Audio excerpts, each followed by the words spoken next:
Shields up, Ironbreakers. Rurikhan here coming at you with another episode of the Kast. And today I have a very special guest. We have Ben Cureton from Gunfire Games, also known as Tragic. So what do you do over there at Gunfire Games? Well, first of all, thanks for inviting me to this. So at Gunfire, I'm a principal designer. I work on pretty much most of the things that the player does. So guns, mods, trinkets, progression. So anything that has to do with gameplay or builds. Builds are like some of my favorite things in any game.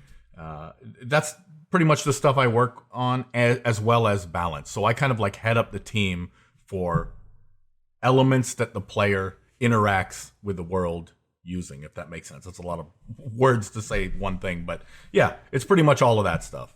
See, and that's exactly why when we were talking in Discord, I was like, no, you're the one that I want to interview, because with the stuff that I see you like posting on social media, I'm like, no, he's the guy I want to talk to. Like, I don't need to talk to somebody who's done art. The art in the game looks awesome. Gotcha. I need to talk about gameplay, because that's like the most important thing. I mean, it's definitely my focus, my heavy focus. Of course, there's a big, well, I wouldn't even say a big team. There's a decent team that's all focused on it. I kind of head it up, and I try to point it in the right direction. But you know, there's ideas come from everywhere, and we try to incorporate as much as we can. So it's definitely a fun part of the game to work on. For sure. Like Remnant 2 has been a game that really caught me off guard when I started playing it this year, and it very quickly became potentially one of my favorite experiences in a year that is one of the most competitive years that we've had in a very long time. Oh, long time. Like I was Since just like, what, 2007 or 2000? Was it 2007 that was the mega year? Or for me, the one that I always reference is 2017, because we had like Breath of the Wild, Nier Automata, I think Metal Gear Solid 5. We had like a ton of really good games that year. So that's the one that I always reference, and I feel like 2023 overtook that one, and it was very surprising. So in a lot of ways, when Remnant 2 came out, I had this thing where I was thinking, man, my experience with Remnant 1 was like, I love the base game. The base game of Remnant 1, loved it, was super surprised by it, because initially I remember seeing some gameplay and I was like, I don't know if I'll like it. Then I started playing and I was like, no, this game is awesome. I love this. And then when the first DLC came out, I wasn't really playing it, so it kind of like swung by me. And then the second DLC came out, which was like bigger, was Patient. I forget the name of it. It was Patient something.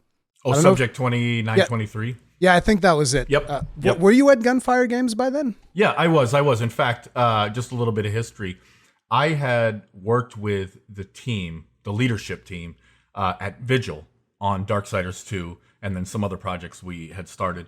Then THQ went under, and by the way, let me the leaders. Dude, go ahead. I'm sorry for interrupting you, but like I have to say this. Like this is something that was so incredibly frustrating for me when THQ went under. I remember that it almost seemed like a lot of people didn't really care about Vigil Games, which were, you know, the studio behind Darksiders, and I was like, bro, how is it possible that like nobody's gonna pick up the? I was going insane. I think I even made videos about it back then. It was a long time ago, but I was going insane. I was like, dude, I love this game. What is going on? And Darksiders 2, by the way, super underrated game. I love Darksiders 2. It for me, it definitely changed my career. I ended up being the lead combat designer on Darksiders 2, so I redid Death. I came in the middle there. But basically, long story short, I'd worked with them, then that went under, and then we went to Crytek USA, and we were working on a game called Hunt, Horrors of the Gilded Age, which has since become Hunt Showdown, right? Okay. But if you go back and look at the videos for Hunt, Horrors of the Gilded Age, when we announced it, showed it off, you can be like, hey, this looks like Remnant. And there's a reason for that, because we were trying to make a game like that back in the day, right? It was a little bit more mission-based, but it still had the evade roll. It had the guns. It had the melee. It had instant kills from Darksiders 2, right? So it was like what do you call it? Like a potluck of all kind of the mechanics that we like to do.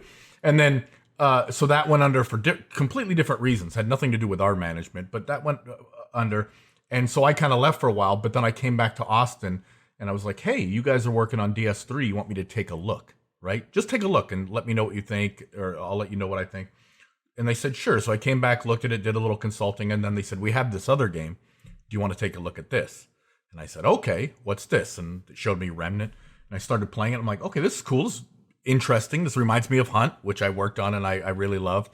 And they said, hey, do you just want to come on and help us finish this game? And I'm like, all right, cool, right? And so I came on kind of in the middle. So a lot of the foundation had been set, but it wasn't, a lot of the stuff was still open to interpretation and adjustment and things like that. And so that's when I came on. So long story short, I came on about the middle of Remnant, maybe the last third, somewhere in there, and helped them finish it. And then Remnant 2, just from the ground up, all the way from the beginning, where it's like, oh, this is what we did in Remnant 1. Let's take this to the next level in Remnant 2.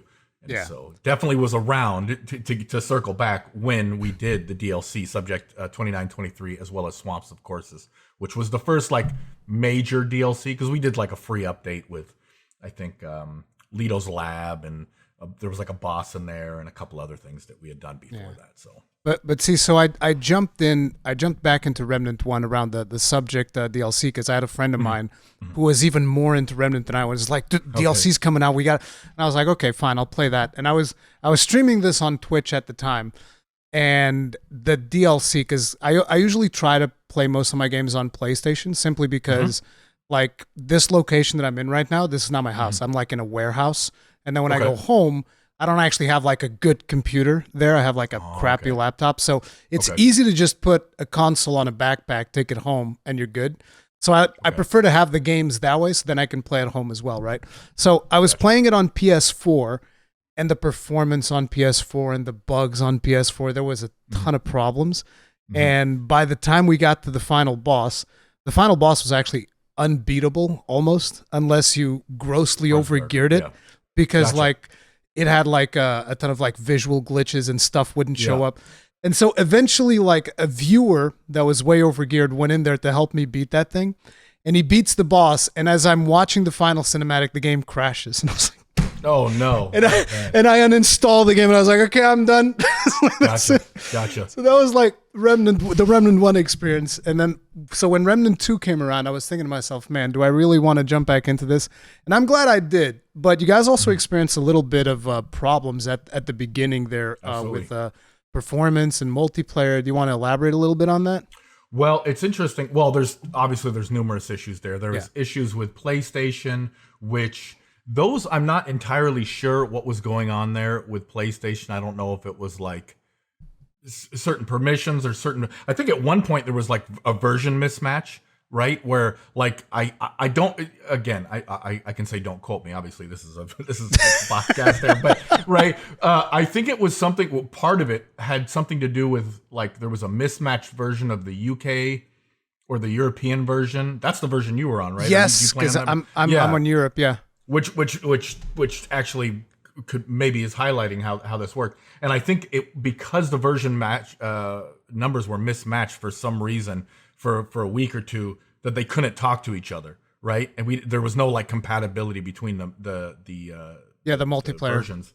So I think that was one of the issues, and we were like, "Oh no, obviously co-op game. The game is meant to be played with everybody." And we did a lot of stuff where we really wanted to clean up the networking and this and that, and then of course we have that issue where it's like, "Oh, okay, well, of course." And there were other issues as well, and that's something that we've actually really been focusing on every week that we're working on the game, trying to clean up these things, make sure those type of issues don't happen again. As well as just streamline the co-op experience as well, like connecting to people and having friends lists and this and that. And there's a lot of things behind the scenes. It's not like secret or anything really, but there's a lot of things behind the scenes when you have different consoles and manufacturers and versions, and like so many things can go wrong. And we ran into a situation where a few of the so many things went wrong, and we were like, struggling to get that going. But I think over time we got it working, and of course, go ahead. Oh, it was just the situation where I had a couple of friends who were trying to do a co-op playthrough, and that didn't work out. And I was like, okay, I'll do it solo. So I played the first playthrough solo, but by the time I was done with the first run, like everything was up and running. And so I started running it with friends, and the game is just so much better with friends. It's just such a fantastic experience. It's interesting because Remnant has always been 2 games, and it wasn't intentionally like that. It just, if you play the game solo, the game is a it could be challenging. You don't have anybody to lean on. You have the skills that you came with, the gear that you came with, the challenges that show up, and you only have one way to think about anything because that's the way that you think about things, right? Like if you can solve the challenges, it's up to your imagination and the availability of the gear that you have. And then you play co-op and you're like, oh man, I can use this and I can be the healer on the team, or I can be the guy that goes in and melees everybody, and I'll pin everybody down with this mod and this. And you're right, it's a totally different game. And in some aspects that's a benefit, and then in some aspects it's a negative, because some people go, I only play it co-op, and some people go, oh no, I only play it solo. I don't like co-op. Co-op's too easy, or co-op is a different game. You know what I mean? Yeah. So, But it's interesting because what I find with a lot of games, when you implement co-op like this that is dynamic and you have a solo experience, usually what ends up happening is it's like, you go in co-op, it's like easy mode, and then if you go in solo, it's a lot harder. I find that there's a strange balance that you get in Remnant, where it's like if you go in solo, the boss itself is slightly easier, but you don't have the comfort of somebody picking you up if you die. Or if you go in co-op, the boss is hit way harder. I don't know if that's actually the case. That's what it feels like, right? I'm going off of 100% the case. Yeah. 100% the case. It feels like they hit harder. The mechanics are a lot less forgiving, but at the same time, you have that backup of somebody being able to pick you back up and all of that stuff, which is interesting because it does become kind of a bit of a different experience. It's not just easier, and some bosses even feel harder if there's more players there. Yeah, it's a great point, because the moment-to-moment dungeon experience generally is a little bit easier. Yeah, because, it's easier. You have cover fire, or not cover fire, but, people hitting from different angles, and you have way more mods and skills and things available, people to pull aggro. And then when you get in the boss, you're all locked into that arena, basically, with the boss. And those bosses definitely hit harder. Obviously, they have more hit points. The reason they have more hit points, pretty standard, is to make sure. Damage. Yeah, because you're dealing more damage, but at the same time, it forces the encounter to be slightly longer in some cases, and thus you can make more mistakes. And because of that, there's more opportunities to make mistakes. They hit you much harder, more likely to go down in co-op in many cases, right? So then it's like you get those edge of the seat moments where you're like, I have a second to revive the guy. Give me a second. Oh my God. And then you get over there and you get him and you're like, oh my God, I can't believe you got me. And then the other guy dies to a thing. So yeah, it's pretty fun. It's definitely a different experience. Yeah, that's definitely one of the things that I would recommend people. Like, if you only played solo, you should try it if you can get somebody to play co-op. But I feel like it has to be with friends, because just like randoms, it'll be harder for you to actually coordinate. And I do feel like you need a certain level of coordination so that you can like figure out, I'm doing this build, I'm doing that build. Yep. And there's a lot more depth to the game that I feel that people even give it in a lot of ways. So, well, we definitely spent, as somebody that loves, I'm a huge, Souls player. I'm a huge, Monster Hunter player. I even played Outriders hardcore. I play all these games, right? Exactly. That's what I said. I need to get you on the podcast, like Dark Souls, like Monster Hunter. That's like my bread and butter. Yeah, I play everything. And again, I told you on Discord, like I've seen your videos for many, many, many years. I actually scrolled back on your timeline because we were talking, and I'm like, yeah, right. I've seen your videos on every major game I've ever played. So you come up recommended as well, or I probably even subbed.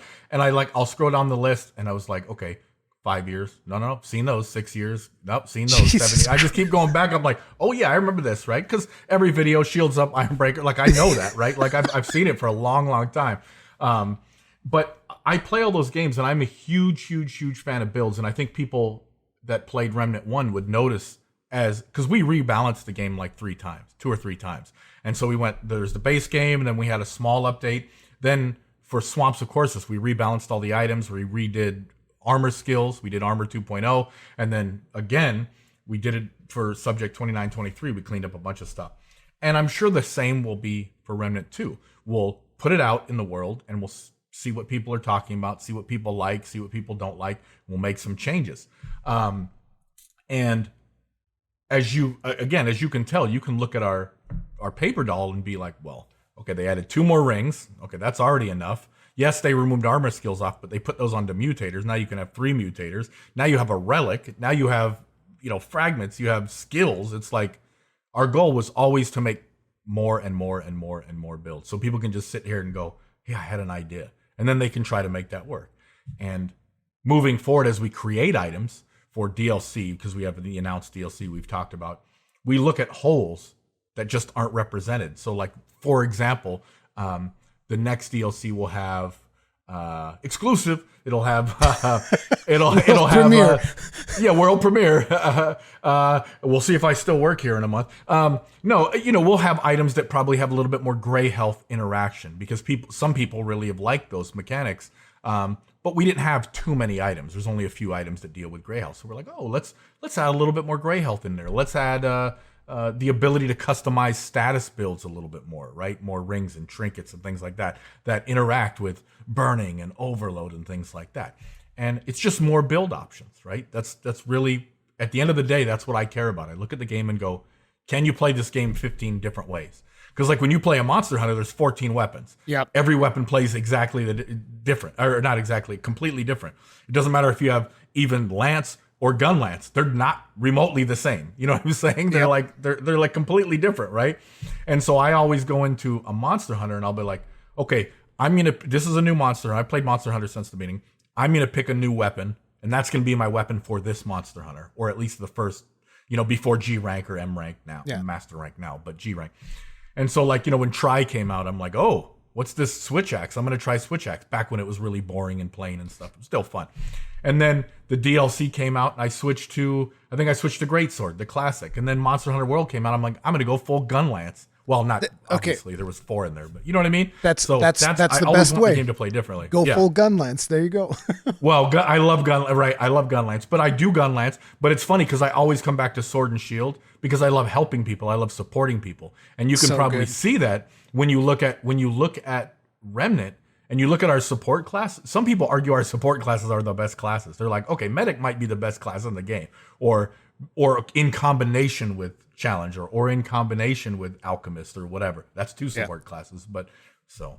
Yeah, that was actually something that me and a friend did. Like, I was telling you that one time there were I forget the name of the boss, but I told you which boss it was.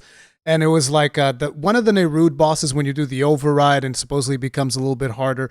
And we were doing that on the highest difficulty before a lot of these patches came. Because I remember you telling me specifically, oh, I'm working on a patch that's actually going to make that better. And I was like, I could have used that a couple of hours ago. Oh, totally understand. I mean, I will say there's in a game like this, there's so many moving parts, and we get comparisons to Souls type game a lot, because we are Souls with guns. It's not like we hide from that. We don't say like, oh, that's not us. Don't. But I think we're more than that in different ways, right? Oh yeah.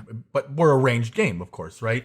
And one of the elements, this is not really a direct reply to this, but one of the elements that I think obviously sets us apart is, since we're primarily ranged, we have to consider what would happen if you play a Souls game with only ranged. And we've seen what happens when you play Souls, Elden Ring, whatever, with range. You're like, oh, this game is a little bit easier. You know what I mean? Just way easier.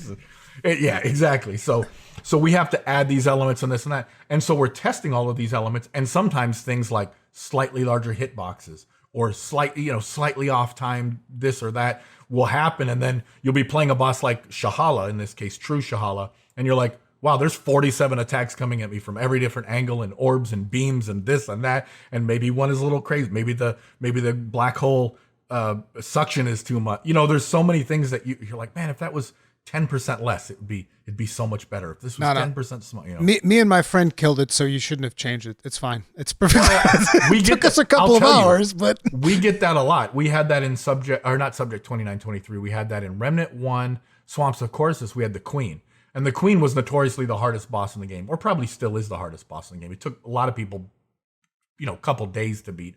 Some of the hardcore people, it took them 5, 6, 7 hours on Apocalypse, or whatever the hardest difficulty at the time. She was crazy. She has like 20 moves, right? She's just really, really crazy, and you cannot afford to mess up.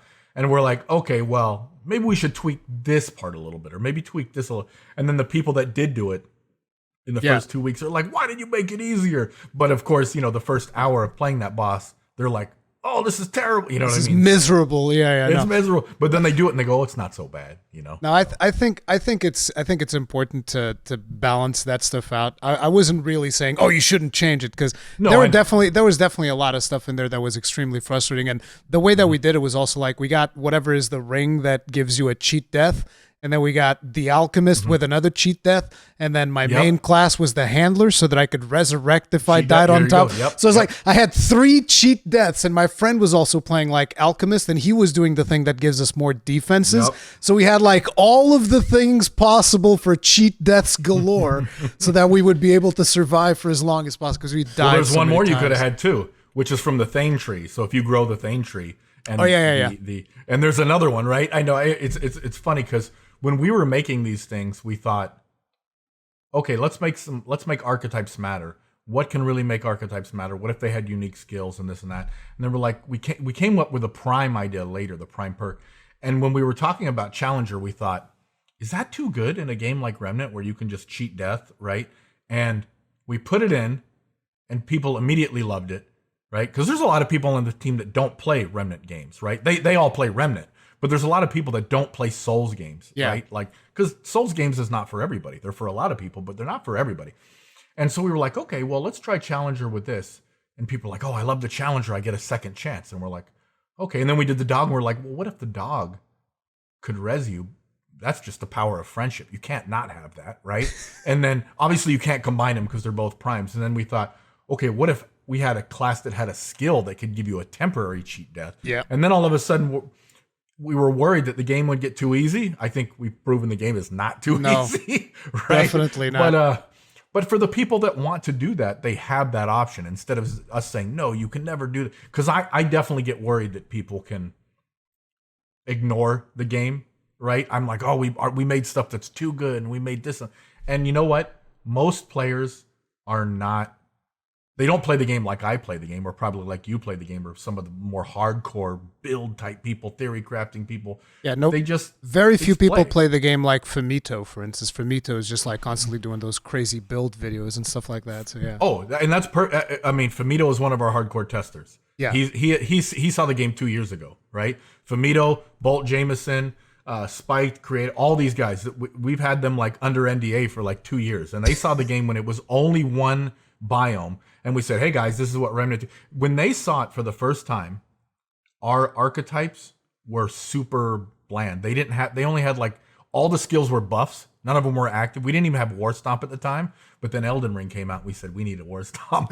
But hey, you know what I'm saying? It happens. But it gave us the idea of like, well, what if we had these active abilities that could do damage or could affect things, instead of just, oh, you have more hit points. And then the other buff is like, oh, enemy does less damage. Those are the same buffs, right? Like, if you think about it, they're basic. And we're like, oh, can we mix and match this up? And then it allowed us to experiment, do this kind of stuff. But then we have people like Famito that go in there and go, oh, by the way, if you put this ring and then this thing and then activate this, I'm doing 12 million% damage. And I'm like, writing notes. Exactly. Forgot about, and then because again, you know, we have 3 or 4 people, 5 people working on rings. Somebody might have made one ring a multiplier instead of an additive. Yep. And then all of a sudden you're like, oh, ring of the blazing whatever is the only multiplicative ring in the game. It's clearly the best ring in the so. Yeah, it's an iterative process, and I kind of feel like depending on the size of the team, I think it's expected on a game like Remnant, which it's not like a super mega AAA production. I feel like, right?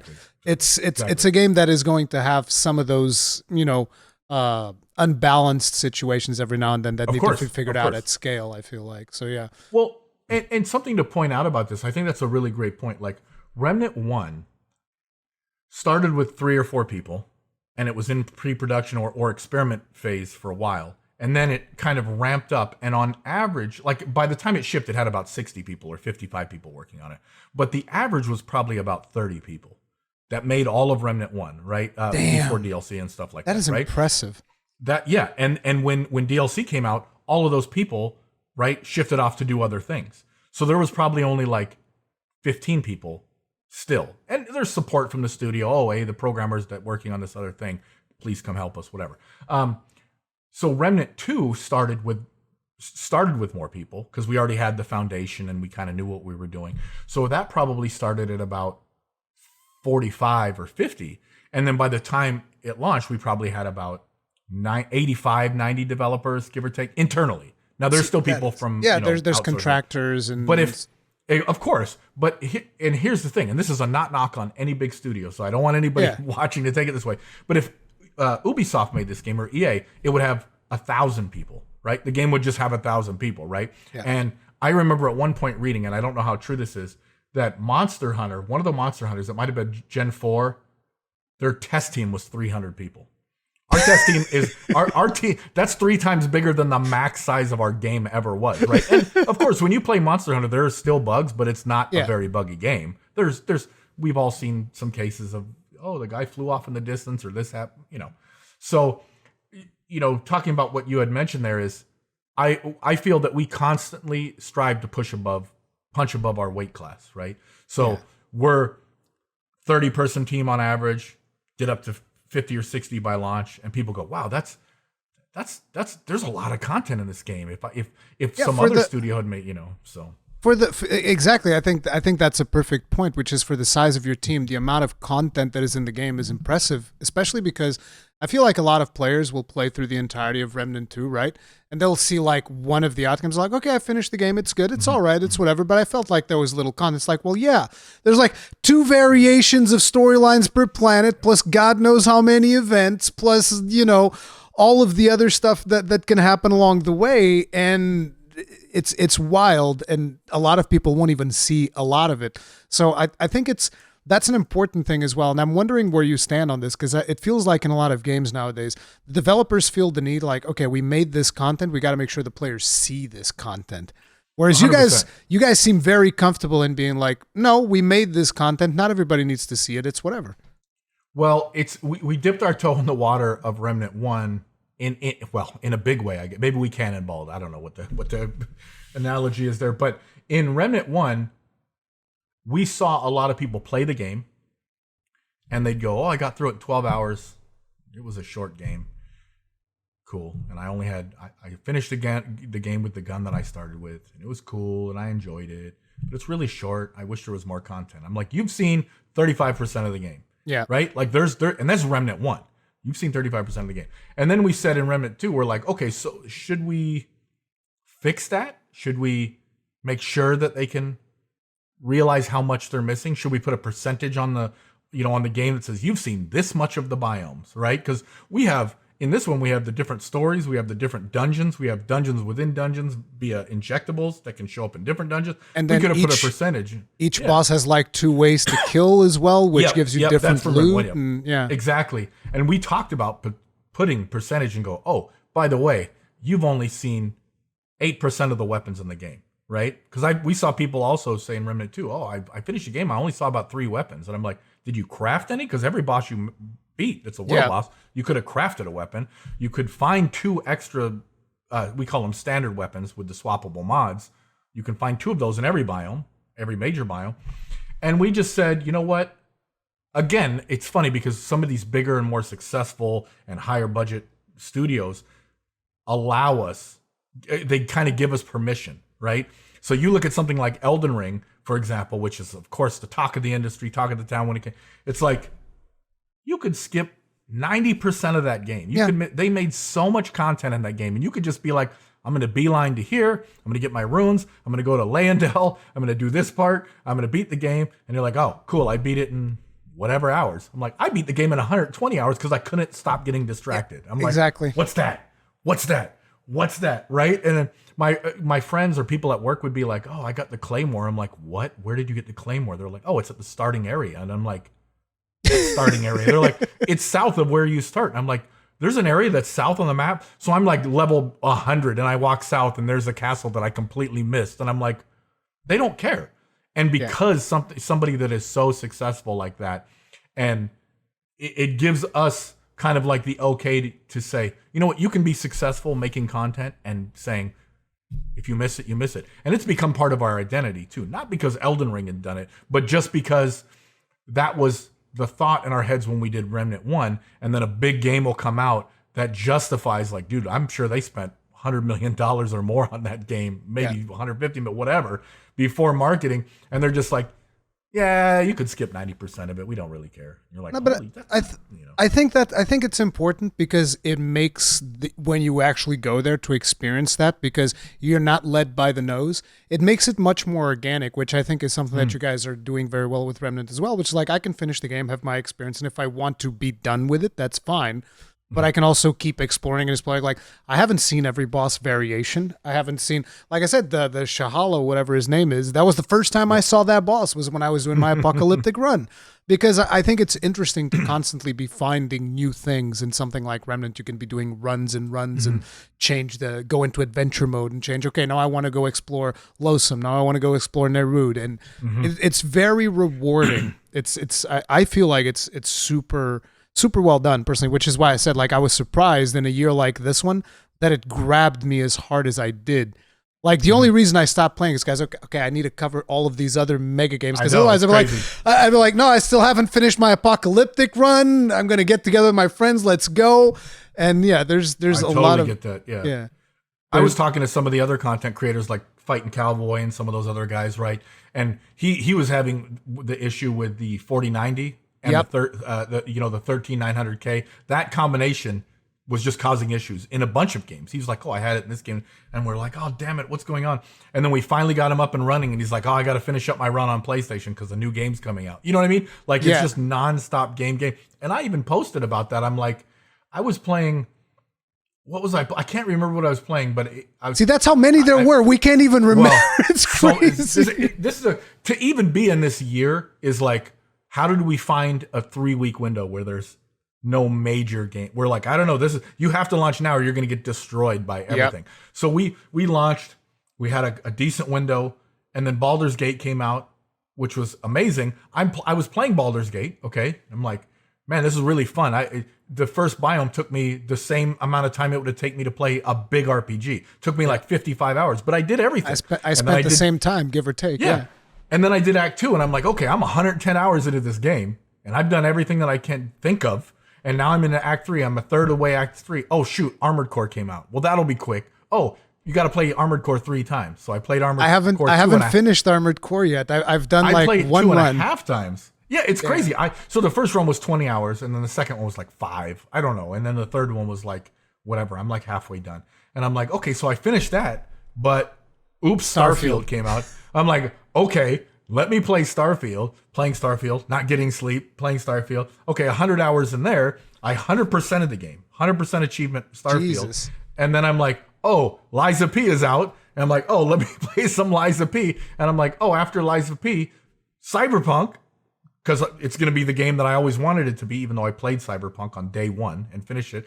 I'm like, oh, cool, Cyberpunk. And then after Cyberpunk, there's one more. Lords of the Fallen. Lords of the Fallen. I'm like, I will never get sleep. We like the same game, so I know exactly which game you're going. You know where I'm going with that. You know, and it's funny to be a part of that, where people. I don't want to say I personally felt like disrespected or slighted, but I would always see people talk about, like, you know how there's those people that tweet, here's the biggest games of the VGC, the video game game awards, VGA, and by trailer views. And they had, like, Spider-Man and Fallen Order, not Fallen, Survivor, Jedi Survivor, and then all these games and Tekken and all this stuff. And we looked at our views and I'm like, we would have been 6th on that list if anybody knew who we were, because we had like 2.5 million views on our trailer, but they just forgot us. And I'm like, why does nobody mention us? You know what I mean? It's like, because we're small and we don't have like this $100 million marketing budget. And I'm not saying we're better than any of these games. Yeah. But it's like, you can get swallowed up in 2023 in 2 seconds if you blink. You're just like, right? And people will be like, look at all these amazing games that came out. And somebody put a chart and they're like, 96, 95, whatever. And they went all the way down to the 81s. And I think the last game was Wolong, right? Another Souls type of game from, right? And I was like, hey, our score was like 85. Don't forget us. You know what I mean? Like, they just forget us. And I'm like, well, people still play our game, so I'm not that mad about it. That's actually a question. I don't know how much you can talk about this, but I'm curious to how happy the team was with the sales and coverage that Remnant 2 got. I think everybody was happy. I think it performed. I think we had higher expectations for Remnant than Remnant 1, of course. Yeah. And I think it already surpassed those expectations anyway. And so it's it's all positive, right? There's no the only thing that we look back on is like, oh man, if we had that network issue with the if you didn't have those network issues, of course, because that could have been like a decimal, like a tenth of a point or 0.2 of a point or a full point for some people, right? Where they're like, oh, I love this game, but I gave it, for example, a 7. Maybe they would have given it an 8. That would have shifted us up, right? But as I always like looking at Steam, because Steam represents the people. Yeah, it gives you like the concurrent, viewers and stuff. Yeah. Unless you really piss somebody off or the whole community and you're like, I hate blah, blah, blah, and then they review bomb you. But generally speaking, so Remnant 1 got down into the 70s, and then over time it got up to an 85 all time. That's not that easy to get on Steam, right? Like, because Steam is Steam players are very discerning, and they have infinite games to play. And so to get your game up there, and Remnant was at 80, and then it slowly got back up. Remnant 2, 80, 82, 83, 84. It was at 84 for a while, and I feel it's going to keep going up because we're just going to keep cleaning up and fixing up and doing all these, add more content. We're not going to dial anything back. We're going to add more stuff. And I think that's one of the reasons I do like Steam, is because they're kind of like a running commentary of how your game is doing. Yeah, people are always checking in and seeing what's going on and whatnot. But I feel like if you guys didn't have those network issues early on, you probably would have had a much bigger concurrent player base even on Steam, so that people check, because people are always checking the Steam charts and then they instantly come up and say, game's dead. Like, I remember seeing comments, for instance, like Monster Hunter World, 1 month into the game cycle, and people are like, game's dead. I was like, bro, what do you mean? Well, it's funny because we've always kind of lived on this line where Outriders had this issue too. And we're not the same game, but we did get some comparisons. They got some comparisons to us because third-person shooter, there's like a little dodgy, dashy, fine. But and I love that game, by the way. I with all of the issues that people had, I still loved it because I make builds and I love builds, and they had crazy builds. And in fact, as a side note, I actually set like the world record on Chemplant and Boomtown playing Pyromancer, and the only reason I played Pyromancer is because everybody said it was the worst class in the game, and I'm like, nah, it's not the worst class in the game. I'm looking at the talent tree. There's no way it could be the worst class in the game, and I went ham and I played it for months. I don't know. Anyway, point is,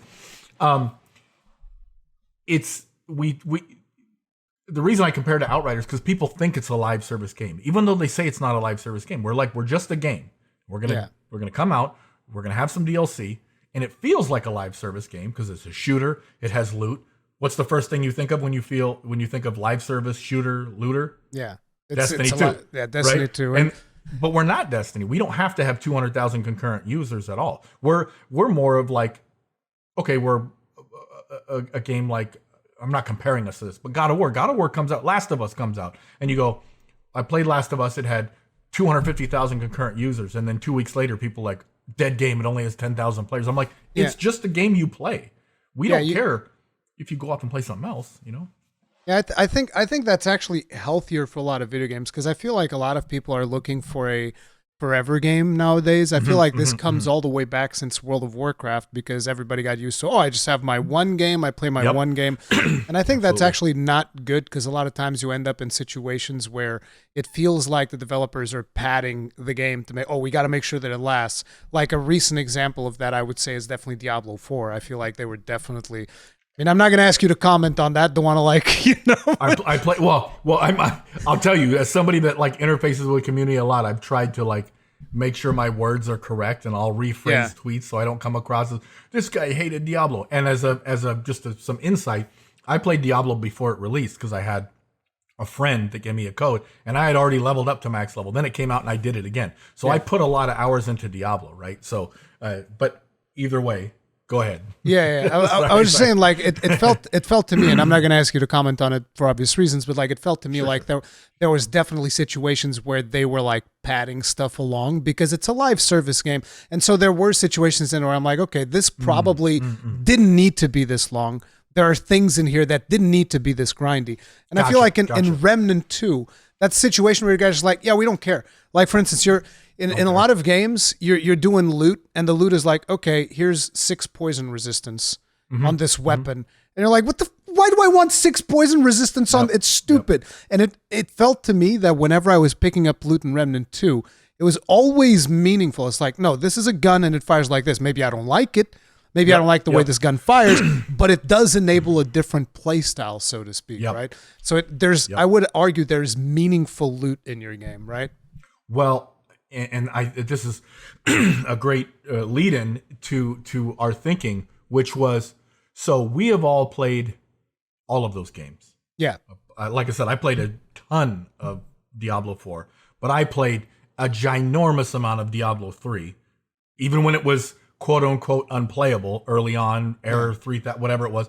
I played a lot of Diablo 2. Our studio founder and creative director, one of his favorite games of all time is Diablo 2, right? So we're no strangers this is why you guys are awesome. There you go. It's the right Diablo to like is Diablo 2. Everybody knows it. But here's the thing. Diablo 2 has random loot, right? And that it was like the original, if you think about it, right? Yeah. It's obviously when you say 2, you're not really original, you're a sequel, but you know what I mean? Like that was the one that like, oh my God, what is this game? Never played anything like this. So we looked at, and it was novel at the time. Okay. Like, oh, I picked up this thing and it had +6 poison resistance, like you had mentioned. That's amazing. Or the belt in WoW, the meme belt, four strength, four stem leather belt. Leather belt. I know all the memes. Trust me, I played WoW for a long time too, right? Leather belt. Oh, right. So we love all that stuff. And I'm not saying I don't want to say it's played out because I still love those games. I recently just played, what was the Final Fantasy where it's like chaos? What was that one? I know which one you're talking about. You know exactly. Stranger of Paradise. Stranger of Paradise. I played that all the way through. Co-op, right? With Terramantis. He used to be a content creator, now works with us. But so we play all these games. But at the same time, we wanted to create the inverse of that, which was every single piece of loot that you pick up is bespoke, one-off, unique. I feel it's 10 times harder to do. I just made up that number. But it's so much harder to be like, oh, Remnant 1 launched with 35 rings and 15, 16 necks. So 50 trinkets. Remnant 2 had that many in every biome, every major biome. And it's very easy. Like if I ask you to sit down and say, hey, make 10 rings, you could make 10 rings in a few minutes. Yeah. But then I go and make 20 rings and you're like, oh, okay, well, it'll take me 30 minutes this time. And I go, okay, now make 50 rings. And you're like, okay, give me a week to come up with the rest of them. I'm like, okay, now make 150. It's exponential, right? Yeah. Yeah. And it's like, so when we're doing like DLC rings, we're like, well, we can't really do Grant's hit points because we've done that 3 different ways. You know what I mean? Like we can't do the, okay, what are we missing? What are the mechanics? And we don't want them to get too complex. So what I meant to say though is the inverse for us is the random location.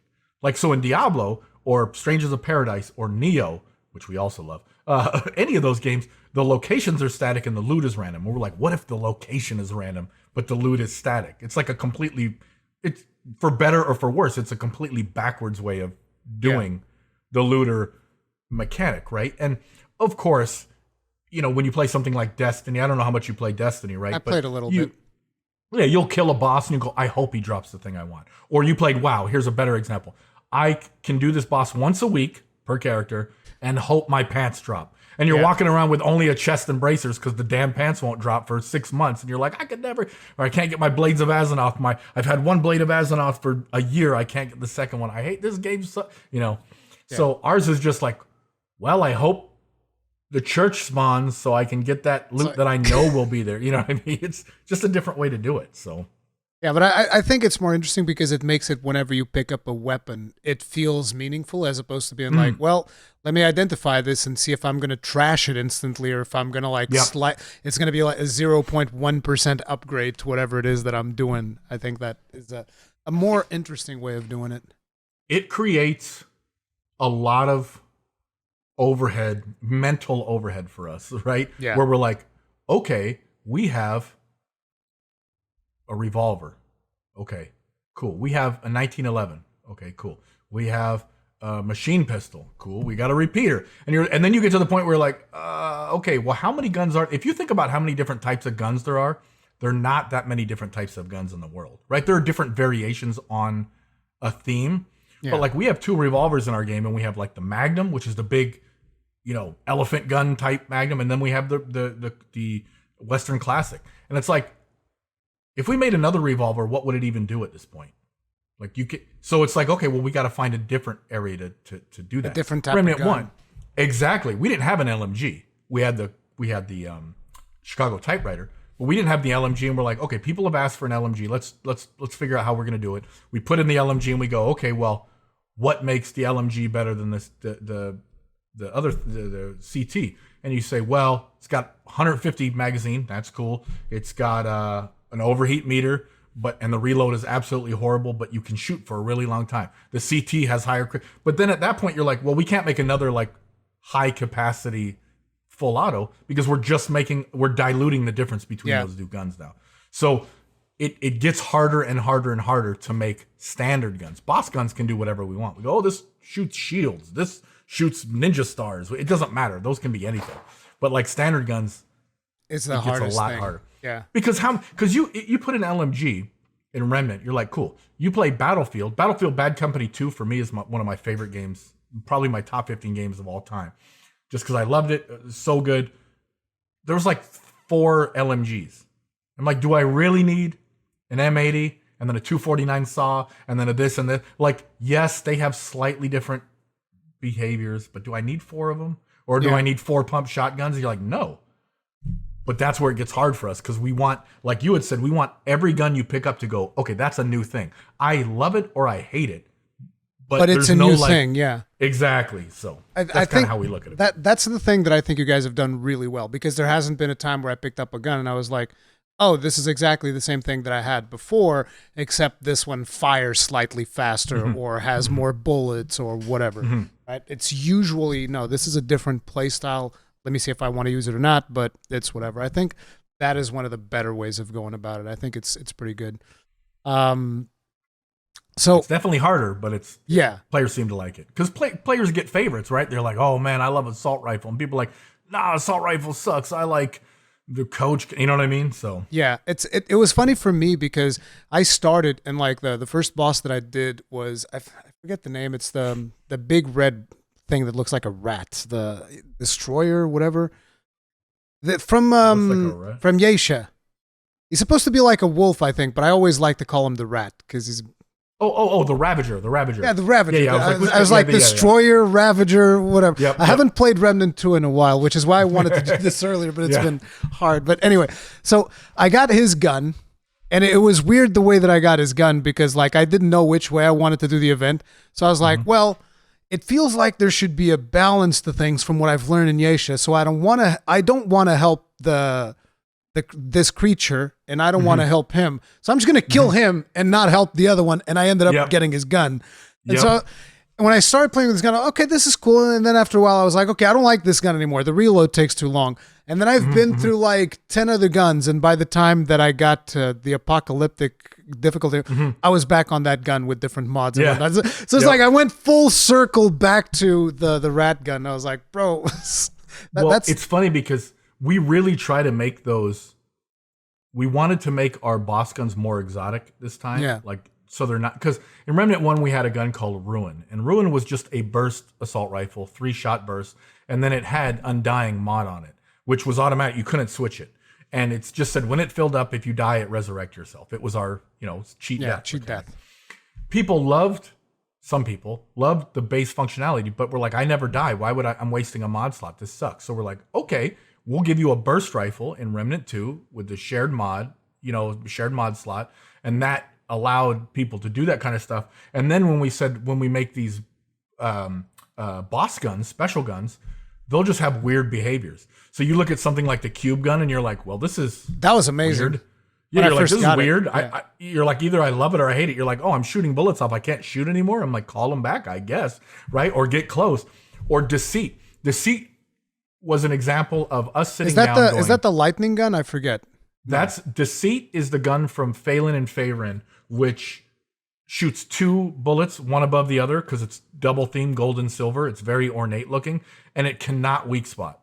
Right? It can't weak spot at all. And we thought, what is a way to make a gun stand out and be very weird? And we're like, well, let's make a fusion rifle, first of all. You have to charge it to shoot it. It shoots 2 shots and it cannot weak spot. But it does high base damage.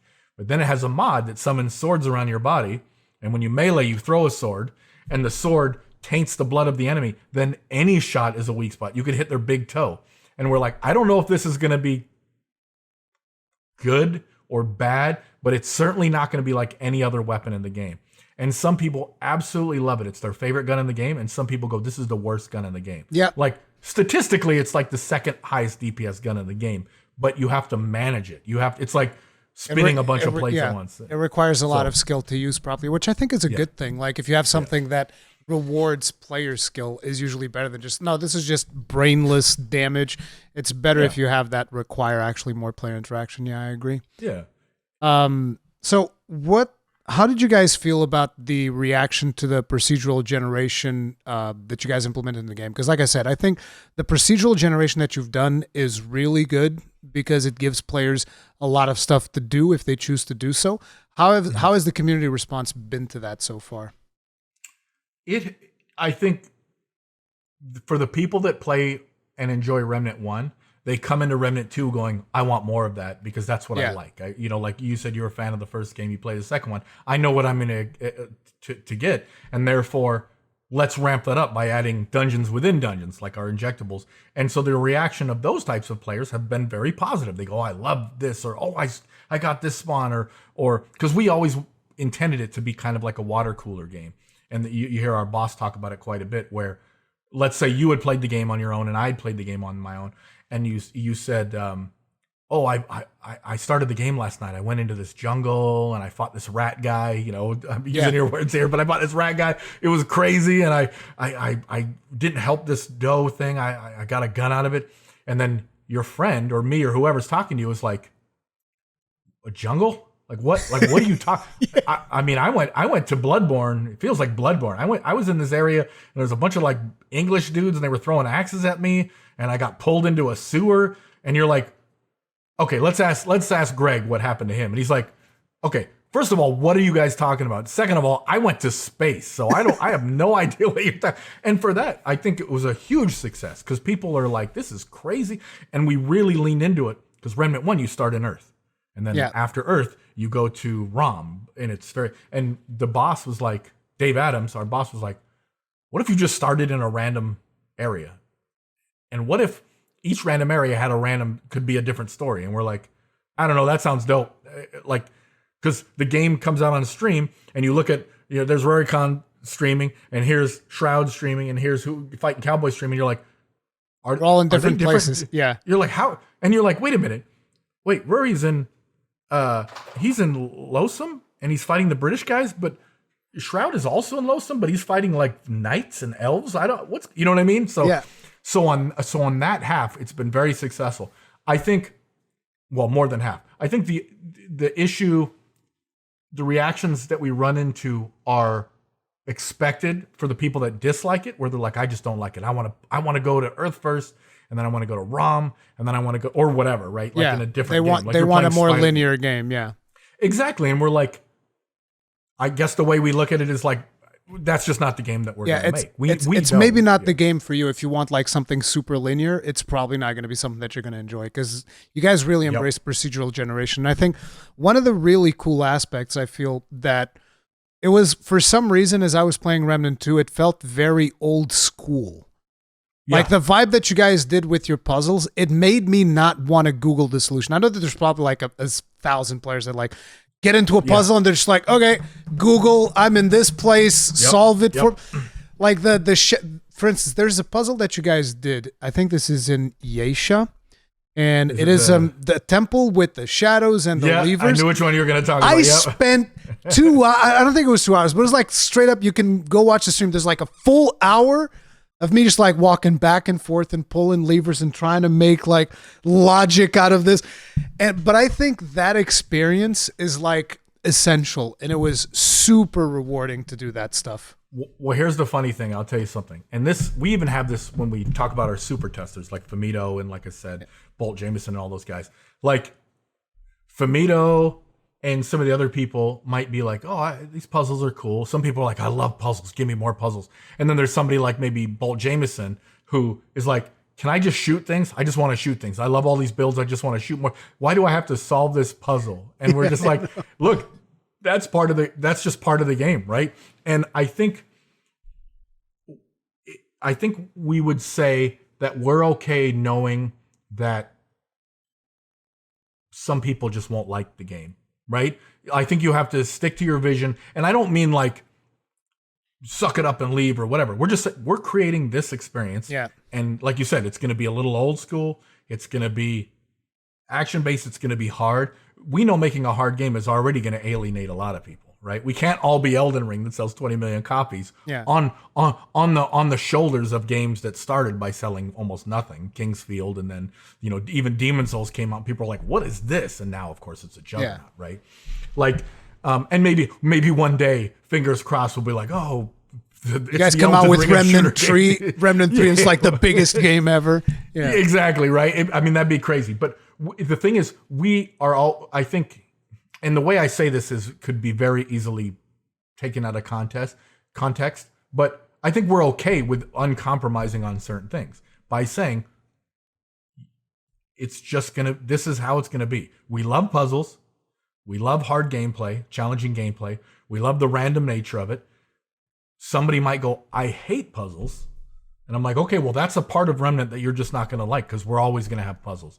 Somebody might say, I hate super hard games. I'm like, well, it's always going to be a little more challenging the average game, right? I mean, you guys do have, like, I think 5 difficulty options or something. Like, I started the game. We have 4, yeah. 4. I started the game on, like, the 2nd difficulty, because usually most games that I play, it's like when there's a difficulty option. Like, I'm not a huge fan of difficulty options, because I feel like a lot of times a lot of developers take the lazy road of just being like, oh, I'm going to add a bunch of more hit points, a bunch of more damage. That's the difficulty option. And when you do that, I'm like, well, now it's just more boring.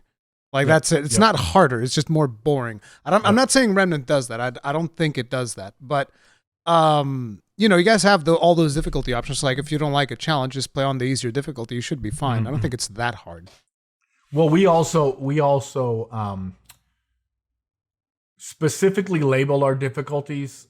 We didn't put a hard, we didn't put an easy. We just said, hey, look, Survivor. And it said, this is the baseline difficulty for most players. But like a player like yourself or me or any of those hardcore people will look at it and go, this is the easiest thing I've ever played. It's like, it's so easy. I never die. I feel I can go AFK.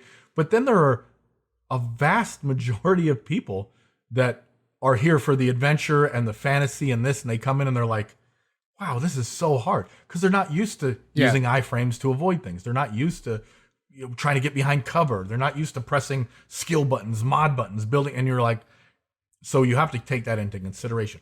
We do add hit points and we do add damage, but we very specifically in Remnant 2 tried to tone down the tankiness of the enemies. So what we did is we made sure that their damage was a bit higher. Yes, they have more hit points too, but their damage was higher. But their health, it did go up, but it wasn't like exponential like Remnant 1. Remnant 1, it got out of hand, right?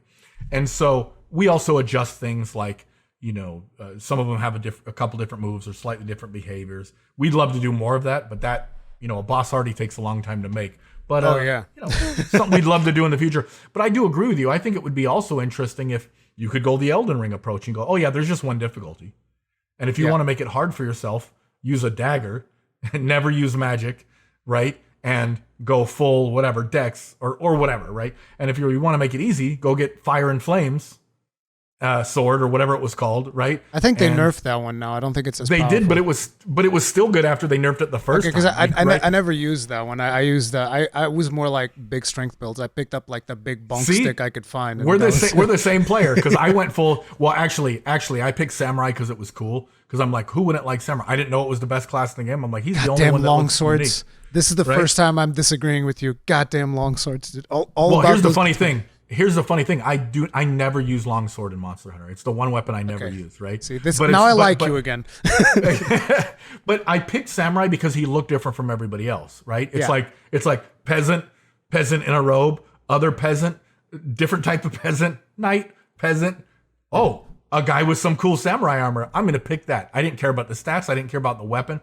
And then I ended up going full strength, which is weird, right? Because I go full strength. I did the same thing in Lies of P. I'm like, well, I'm going full strength build or motive or whatever they call it. But I'm like, I'm going to go full strength, right? And it's funny because it's almost always the worst decision in a Souls game to be like, it's always, you always find out slow. Dex is better later, right? Yep. But so I did it. And then I'm like, okay, I finished the game. Now I'm going to look up stuff. I love looking up stuff. It's like seeing a movie and then watching reviews. I don't like reading reviews first. I like reading them after. Yeah. So then I go, okay, I saw a lot of people playing these games or playing with Fire and Flames. I'm like, oh, I'm going to make a build. And so I got level 25 or level 20, perfect stats. Then I had the amulet that allowed me to equip the thing and use the special move. And I'm like, okay, this is holy shit, this is so easy, right? And that's with the perfect build. Obviously, there's people that have other stuff. And I'm like, guess what? It has not affected their sales in any way, right? It has.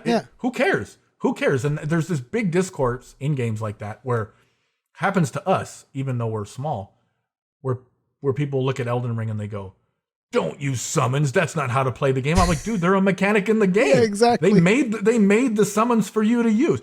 Don't use magic. I'm like, there are literally 2 or 3 starting classes that have magic. Like, it's not really. I don't think it's an interesting discourse. Like, I made a video about it, and I still have people telling me like, why would you tell people to use summons? And I'm like, because it's fun. I don't care if you want to challenge yourself, not use summons, don't use it. It doesn't change the experience for anyone if they decide to use it. Like, what's the big deal? Who cares? Well, and I'll tell you, that's actually a good lead into some of the balance changes that we want to make in Remnant too. We're going to clean up armor. Because I know a lot of people are like, oh, just use Lidos because it's so good, it's so strong. Use, I think it's Alchemist or Archon gloves because their armor to weight ratio is really high. And we're going to normalize all that stuff. So it's like now all the armor gives the same amount of armor per weight. And there'll be variances, but it won't be a big variance. But I still look at it and people go, oh, there's not much variety, just use Lido. I'm like, you can also just not use Lidos, right? You can also... That's up to you. I don't think when I did the most challenging thing that I did in Remnant 2, which like I told you was like that boss in apocalyptic difficulty, I was not using full Lidos because I don't think I could do. I couldn't like finagle the all of the stuff to basically. I was using some heavy armor, some lighter armor, and it was whatever. And sure, it's way better to go full Lidos for sure. You're going to be way more tanky or whatever, but you're just not that tanky to begin with in that game. It's like, oh, okay, this shot puts you at minus 10 health. The other one will put you at like minus 30. You're still dead. Exactly. And we're cleaning that up. I'm doing a full rework on armor, the values. But then it's interesting because balance is a video game in itself, right? Yeah. Like balance is a puzzle in itself. And that's why I love it, because I look at something and I go, okay, what's the issue players are having? How can we address that? And what are the things contributing to it? And I'll give you an example. A lot of people are using Spore Bloom. I don't know if you've seen Spore Bloom, but it's a one-shot shotgun. You get it, I think, for beating the game, and then you can buy it at Brabus, or maybe you have to beat a higher difficulty. One-shot shotgun does massive damage, 200 base damage. Highest base damage gun in the game. In comparison, the sniper rifle does 125. So it's massive, but it's got a terrible spread, and it's one shot, and it takes forever to reload. Okay, so now all the speed kills are with that gun. Why? Okay, because Mutator has a chance to reload the gun on a shot. So now you have 2 shots. Okay, that's good, but it's still a shotgun. Okay, well, what if I wear this? What if I have handling trait? What if I have ring of handling? I forget the name of it. That's focusing jewel or targeting jewel. There's some piece of gear that also makes it so that whenever you reload once or whatever, it increases damage in the next shot. So if you're constantly reloading, exactly. Yeah. So you're like, okay, well, now I'm getting extra shots, right? That's pretty cool. I have it down to a rail thin, reticle as a shotgun. So now it's just doing 200 damage. It's proccing extra shots. I'm skipping the long reload. And so the question is that a problem? Spore Bloom? Well, no, the question is Spore Bloom broken? Is Spore Bloom OP? Or are all of the things that allow it to get to that point broken? Or OP, oh, okay. Right? I don't want to say broken. The pieces of the puzzle, yeah. Is the problem with the gun or everything else? Is it because you can make it rail thin, right? And it's like a pinpoint accurate. That could be an issue. Is it because you can make the range 6 meters longer with long shot? Is it because Bandit is proccing too frequently? Well, there's a bug with that. So if you hit 2 different body parts with Bandit, which can reload your gun, 30% chance to reload gun. If it hits 2 different parts of your body, it has 2 chances to proc. So if you hit 5 parts with a shotgun, it has 100%. That's not how it's supposed to work. It's a bug that was in Remnant 1. It made it in Remnant 2. So we could fix all of those things and never touch the gun. And then all of a sudden people would go, Spore Bloom sucks. Never even touched it. We literally never touched the gun at all. And they go, oh, it's the worst gun in the game. I'm like, it's the same gun that you had a month ago. Now, I'm not saying we're doing all those things. I'm just saying, like, that's the puzzle aspect. So when we look at armor, we go, well, why do people only use Leto? Well, because Leto armor is the most efficient way to get the highest amount of damage reduction in the game. You put on Letos, you get 45%, 50% damage reduction. You put a ring on, you might only get 6, 8, 10, right? And it's like, oh, well, I'm just going to wear the heaviest armor and then I can focus on damage. So the question is, do we nerf armor? Maybe. Do we make the armor more penalizing for the weight class? Maybe. Do we add more trinkets and rings that are enticing for defense so you don't have to always go armor? Maybe. And then there's like one more aspect to it, which is people like me where, let's say, for instance, well, not like me because I haven't done a lot of builds for Remnant 2, but let's say like Famito comes out and he's like, oh, this is a super mega build. And so it's like people just zoom in on that. And sometimes there might be even more powerful combinations out there, but nobody's using them because like everybody saw the video. And it's like, well, I know this one works. And it's really funny to see. Like there are certainly aspects in our game that work together that we're like, okay, well, we didn't intend that. Or it's working a little too good or whatever. But I see a lot of videos where people go, I made the unkillable build where I use this trinket and it heals me. You know, if I'm max health, it's a relic that overheals you. And if it overheals you, that heal comes back double over time over the next. I think that's the one I'm actually using. Yeah. Yeah, right? And then they go, well, I do that with Litos and then I do engineer and this. And they go, and then you use the medic to get infinite relics. And I'm like, and the comments are like, devs definitely didn't see this coming. I'm like, we literally designed it to work that way. It's literally like the whole point is use it when you're full, take damage, heal up, get a relic back. Like that is you found the build that we made. Now you made a much better build than we intended, but we knew because when we were playing medic and test, people were like, I don't know about medic. I'm like, trust me, medic is good. Trust me. Like I sit here and think about this as I'm going to sleep going, okay, is this going to be good? And now you look back on it, you go, of course it's good, you know, as a player. But a lot of people go, oh, medic, it's not that good. Or you'll see a lot of comments in the first week going, oh, yes, support classes fall off endgame. And now it's like, support classes are the best in the game. And I'm like, we haven't changed anything. So maybe you found the combination. The perception does shift over time. And it feels like nowadays people, you know, because it's important for the content cycle to be as fast as you possibly can. Of course. And so everybody's like, okay, here's the best thing. And then everybody just rushes to that. And it does become a little bit problematic. But it's a whole cycle of who found the best thing, then who upgraded that previous guy's best thing. And then it's refined to the point of absurdity. And then the new thing is, oh, we found the new thing. Ignore the old thing. This is the new best thing. This is and then that cycle continues. And that's fine. That's fine. Like when we were working on this game and I was pitching 2 extra ring slots and mutators and this, I was like, just think of the videos that people are going to make. and every video is advertisement for the game, right? Yeah. So here we have Rurikhan who makes hundreds and hundreds and hundreds of videos over a decade of YouTube. And you take time out of your time to say, oh, I found this really interesting build. Maybe it's the best, maybe it's not the best. Because on your videos, you don't seem to typically go for the, broken OP, I ruined the game. No, right? You just like, here's the thing I like. Right? Yeah. And so people go, oh, I trust his video. Oh, that's a really interesting video. And then there's a discourse in your chat, in your comments about like, oh, that's very nice. That's cool. Right. And so, but we knew that's going to happen. But I forget how many subs, like, how many subs do you have now on YouTube? 208,000 or something. Yeah. So you got a ton. So let's say you put that out there and then you get 50,000, 100,000, 300,000 views on a video. Like, that's just advertisement because there's builds, right? And we wanted to make as many builds as possible so that those videos would come. We didn't do it just for hits. I'm just saying, like, we did it for variety. But we knew in this day and age that people are going to make videos and advertise the game for you because there's just such variety. And that's what we wanted. Now, a lot of people will go, oh, Litos is the best. Litos is the best. My Litos version is the best. But it's still videos, right? It's still like people talking about the game. We'll clean it up and we'll revamp some stuff. And then in the next patch, people go, oh my God, complete rework. I can't. Everything's Here's different. the new broken thing. Here's the new amazing thing. I'm like, if you're having fun, that's fine. Yeah, I think that's the thing. It's important to also not go too far into the rabbit hole of like, no, we got to make sure that everything's perfectly balanced because sometimes that actually takes the fun away. It's important to, somebody broke the game. Okay, that's fine. Maybe it's not such a big deal unless they're like deleting a boss in a second.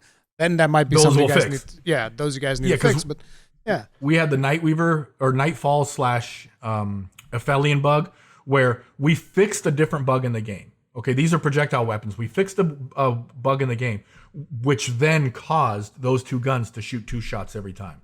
Right? Ooh. Because what happens is they're projectile guns, but they also had in their data table, they had a hit scan array. And it said, also shoot this hit scan array. But there was a bug preventing a projectile weapon from calling a hit scan array, so we never noticed it. So it always worked. But then we fixed that bug for some other thing we were doing. And we're like, okay, let's fix that. I could nerf in any patch. I could nerf Litos in 5 seconds. I can go into the data table and go, it's nerfed. You hear that? All of you guys making immortal builds. You hear that? We can do that. But I'll tell you something, and this is to the credit again of our CEO / boss design director Dave Adams. He said, I don't mind getting things that are a little strong. Like I make 99.9% of the decisions on balance, right? Like. Yeah. Nobody mandates me what to do or whatever, but I take feedback from everybody, obviously including the boss. But he really rarely ever says that. He's more of like that's cool. You know what I mean? Now, if it breaks the game, we're going to fix it. If it nullifies 95% of the content we made, we're going to fix it. But if something is strong, we're like, that's fine. Because his example was, think of Dark Souls 1. Dark Souls 1, some of the first videos were, go to under that bridge and get a bow and shoot the tail of the drake. Yep. To get the drake sword. And the drake sword was the best sword in the game for a few hours. It was amazing. And then it was just trash. Like it just turned into garbage later, right? You're like, it doesn't scale. But early on, it was so amazing.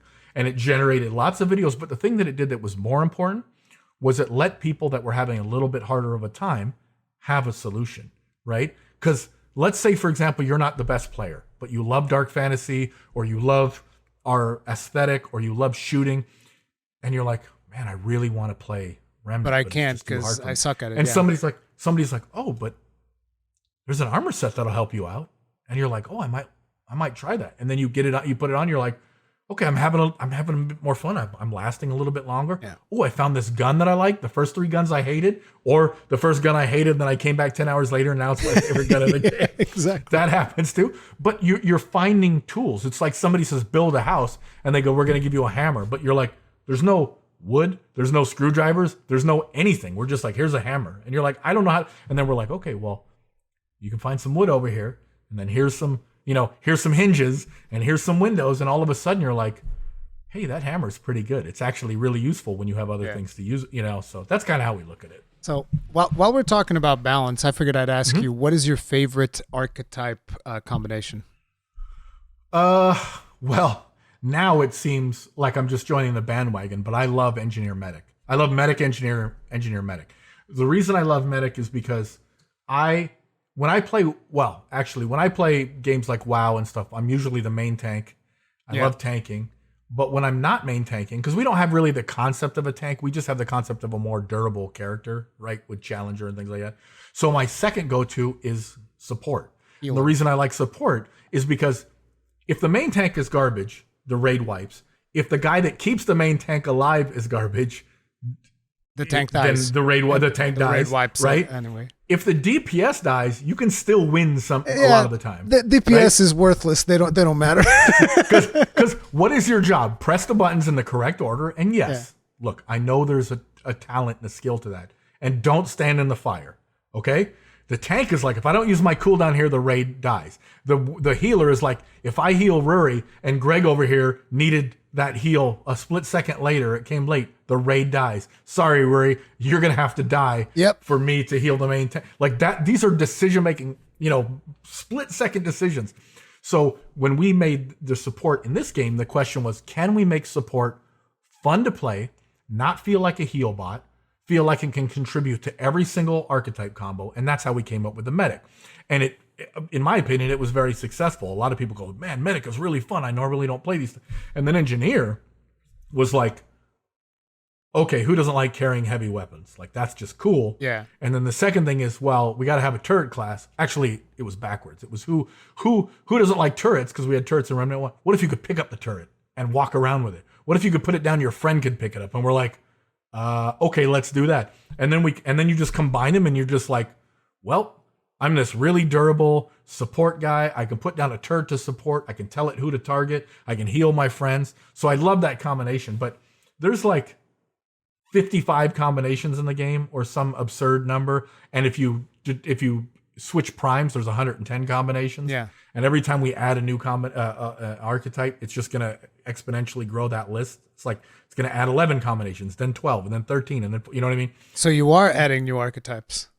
yeah. We're definitely going to add new archetypes. I mean, our bosses talked about it before. It's like there's a lot of things we can add to the game, and archetypes is one of them.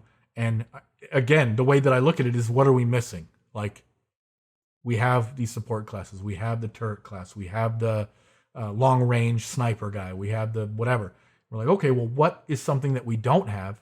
Because it's not worth doing if it's just going to rehash something. Yeah, a copy of another class. Yeah, like you can look at the 2 DPS classes in the game, Hunter Gunslinger, affectionately known as Hugs, the best DPS build in the game, right? Hugs, and say, I love those combinations. Like Invader Challenger is Inch. I don't know. There's just some weird, funny ones like that. And look at it and go, yeah, but they're actually 2 different classes. Like if you play any one of those individually, like if you play Gunslinger Medic or Hunter Medic, they don't play the same. Yeah, right? It's different. And we try to make them like weapons. Like we're not going to make the same guy each time. Yeah. I thought it was interesting also that you decided to give like names to each of the combinations, and it even changes if you swap the order around. Like I thought that was cool. People were telling me did it for fun, for flavor. Because like whenever I'm streaming, like you tend to get distracted with chat, so I never even noticed that they were like, and chat was like, "Oh, look at the names, changes and stuff like this." Oh, wow, that's kind of neat. It was just for fun because we were like, oh, what if you played, Invader and Hunter? I don't know the name, but it's like, oh, it's Destroyer or Infiltrator. Oh, that's so cool. Or Assassin. Yeah. You're like, oh, that's cool. And like some people use it in their videos. Oh, the best assassin build in the game, or the best Plague Walker game, or whatever. And we're like, it's just for fun, and it's just for a little flavor. But I will say it's hard to come up with those names. Yeah. Like if you add another, you're like, oh, we got to come up with. Oh shit! That's a bunch of new names you got to add when you put it's in a bunch. Yeah. Exactly. You add one, and it's like already there's how many archetypes? 11. So you're like, well, I got to come up with that many names. Yeah. And then you're like, okay, you add another. Oh my god, it's hard. I actually started the game as a handler because I was like super curious about the dog mechanic, and I thought it was cool. But there were also a lot of bosses where the dog just like, poor thing, he couldn't do anything. Like it is. So the funny thing about the dog is the dog helps you on your quest to the boss, right? Yep. It's kind of like a friend, but then it's like an unreliable friend on the boss, right? You're like, damn it, Trevor. You know what I'm saying? He's like, well, at least I can heal you. Like we knew that was going to be an issue. And we were like, I jokingly said, hey, Monster Hunter, when they put the turret on the back of the dog, we should have a turret on the back of the dog. Yes, you should. Or he throws a boom. But it was like a little bit too out of the realm for us. Or you should throw kunai. Just like give him kunai. Eat it like a ninja dog. So we were like, well, what can we do? We can make them bark and make the enemies go a little weaker. But it is. We're like, look, it is a dog, and we just have to go into the saying, well, there's a giant dragon that's 3 stories in the air. Fido's not going to be able to hit that guy, so keep him near you, right? My first problem that I had with it was actually the Bloat King, because like. For whatever reason. Worst boss for that guy. I don't know what was the problem, but like he would constantly jump down to the small ads. And I was like, no, don't do that. And I would keep calling him back, and then he would come back, and then he would jump down again. I was like, stop, no, just stay here. I think that highlights where we try to punch above our weight in this, where we're like, you know what would be cool? What if we had a dog summon class? And then we're like, oh, we got it working. And then we're like, oh, it's pretty fun in some cases, but there's some cases where it's pretty brutal. Bloat King is one of the worst. Yeah. And then we're like, well, what do we do about that? And we go, well, maybe just don't expect the dog to be good on a multi-level area against the range. Like that's probably the worst case in the game, actually. Yeah, I think it probably is, yeah. Bloat King people are going to run into boss, that. Yeah. And the final boss, right? And then it's like, okay, well, let's give you a command to at least let you have the dog near you at all times, give you a benefit for being close. And like, it's not a perfect concession, but at the same time, you do have a dog, and it is pretty cool. It is like in the area that it is cool, you know. It became my favorite class to the point where like there's a clear advantage if you want to play engineer, because engineer is like the other class that I really like. There's a clear advantage if you really want to min-max. You got to like, okay, I want to have the engineer as the main one because he's going to benefit with more damage.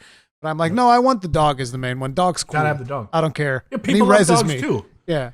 And I'll give you some insight on that. It was really how the dog came about is we, in Remnant 1, right before we launched, like weeks before we launched, I think we put the dog next to the vendor in ROM. And we're like, okay, let's take the spikes out of him and put him on the ground and you can whatever. And then we were like, you know, you have to be able to pet the dog. You have to. You can't have a dog in the game that you can't pet like that, or at least one dog you can pet. And then we're like, okay. So we rushed it in. We got pet the dog in. And then in DLC, we're like, well, what if it was just a summon or a mod? And it was a generic mod. It was dumb as hell, right? It was like a summon. Dumb as hell. And people loved it. Because it was just called Very Good Boy, right? That's all it was called. And then so in Remnant 2, we're like, okay, why don't we just make a class that's entirely about the dog? And whether it be good or not, it's still a dog. Yeah, like, but you see, I still think the class itself is pretty powerful. Like I think Handler can be, because Handler also has like, I think in one of its passives, because the dog benefits from skill damage, so Handler has like passive skill damage, and that also influences the guns on Engineer. Exactly. And I was like, this is a great combo. This works great. It's really good. And we had talked about different things where we were like, well, what if the Prime was the dog? And we're like, well, how can you have a Handler class that's not Prime that doesn't have a dog? That doesn't even make any sense. So we're like, we'll just roll with the punches. And look, we know some issues are going to be. I will say, like, it's very hard to res other players with the dog. That's like one of the hardest things. I don't know how you guys can fix that, but I do remember a lot of times I'd be like, okay, this is the perfect scenario for the dog to res my friend. And the dog's like, this ad? You want to attack this ad? Yes, sure thing. And I was like, no, we could probably adjust system? It so there's a raycast, that says, hey, look in this line, and if there's a downed ally, prioritize that over everything. And if it's not, then because you rarely like you gotta attack. You rarely like manually tell the dog to attack, but like to res you gotta. But But I love that. It's probably my favorite class in the game is Handler followed by Engineer. It was, which I didn't expect. Like I was like, I'm gonna start as Handler and then maybe I'll change it later. It's whatever. Just check it out. But I got really attached to it. It's really fun. So that's your combo, Handler, Engineer? Usually Handler, Engineer, but like I said, when I started with Apocalyptic, it was basically like my combo is whatever we need to make it work. Okay. so like in that situation, it was Handler, Alchemist for the res. That was good too. Yeah. I mean, and the funny thing is, so when we were doing in Remnant 1, we had Adrenaline, which was a consumable, and we had Frenzy Dust, which was a consumable. And people would stock up on those and just slam them down before they did everything. And then we're like, well, do we want the game to revolve around just chug consumable? That's why you notice our concoctions, you can only have one at a time, one food buff at a time. Unless you're an alchemist. Unless you're an alchemist, or you have the ring, which gives you +1 more. But we were like, why don't we take some of the things that we didn't like and make them into classes so people that did like them can opt into them, right? So people are like, well, I love consumables, so play alchemist. That's the quote unquote rich man's archetype. Because you have to have money, right, to play that archetype, right? But then we also made the alchemists have basically the equivalent of Adrenaline and Frenzy Dust. Well, they do have Frenzy Dust on their perks. And we're like, well, what if this guy's just a buffer? What if he throws grenades and he can buff people from a distance? I mean, have you ever done a long range revive on somebody? Usually I just run up to them and slam it, right? To make sure. It used to work a little bit differently because you'd have to like breathe in the vapors for a while. But I've had some cases where I'm alchemist and I'm like, I got you covered, buddy. And you're like, wow. And you throw it across the thing and it hits the guy and he gets up and you save the day and you're like, quarterback of the year, baby. I think that'll be a lot easier to do on PC because like I told you, I play on console and like getting those things to line up exactly, especially on higher difficulties, it gets a little bit tricky. But and that's something we want to look at too, is like cleaning up the controls and the some of the rough edges, and we're definitely looking into that stuff as well. Yeah, but I think that overall, like, you guys have already done some pretty good stuff, particularly for the multiplayer. Multiplayer is a little bit stable, even though last time that I played, I still remember that for whatever reason, you go into a friends list and it just says, everybody's online. And I was like, listen, this friend of mine that sold his PlayStation 4 like 5 years, I don't think he's online. On the topic of multiplayer too, like, are you guys planning on potentially doing crossplay, or is that not in the cards? So I believe that we've talked about that stuff, and it's weird because I think it's already been mentioned by like our boss or some of the people that we have like these features, but there's like, you know, some hoops you have to go through, right? To get that to work. Like functionality wise, we already have it working, right? But then there's also, you know, you're dealing with different people and different, like it's not hard to do that kind of thing.